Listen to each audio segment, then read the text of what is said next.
செவ்வாய்க்கிழமை செவ்வையான பாதையில் நடத்தும் ஜெபம். அன்புள்ள பரலோக பிதாவே, இந்த ஆசீர்வதிக்கப்பட்ட செவ்வாய்க்கிழமை காலை வேளைக்காக உமக்கு ஸ்தோத்திரம். இந்த புதிய நாளில் உம்முடைய கிருபை எங்களை தாங்கட்டும். என் அன்பு இயேசுவே, கர்த்தாவே, உமது வழியை எனக்கு போதித்து என் எதிராளிகளின் நிமித்தம் செவ்வையான பாதையில் என்னை நடத்தும் என்ற வார்த்தையின்படி இன்று எங்களை வழிநடத்தும்.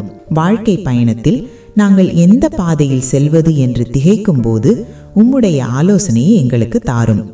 எங்களுக்கு முன்பாக இருக்கிற சவால்களையும் தடைகளையும் நீர் நீக்கி போடும். எங்களுடைய வேலைகளிலும் குடும்பத்திலும் உம்முடைய சமாதானம் நிலைத்திருக்கட்டும். தீய ஆலோசனைகளுக்கும் தவறான வழிகளுக்கும் எங்களை விலக்கி பாதுகாத்து கொள்ளும். இன்று நாங்கள் எடுக்கிற ஒவ்வொரு முடிவும் உம்முடைய சித்தத்தின்படி அமையட்டும். உம்முடைய கரம் எங்களை ஆசீர்வதித்து உயர்த்தட்டும். இயேசு கிறிஸ்துவின் இன்ப நாமம் வழியாக வேண்டுகிறோம் நல்ல பிதாவே, ஆமேன். இன்றைய வாக்குத்தத்தம்.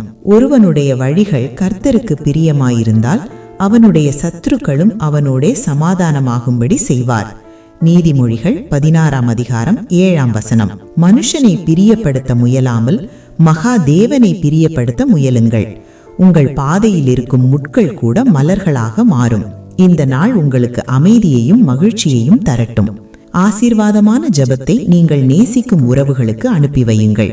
மறக்காமல் டெய்லி தமிழ் பிரேயர் பக்கத்தை ஃபாலோ பண்ணுங்க.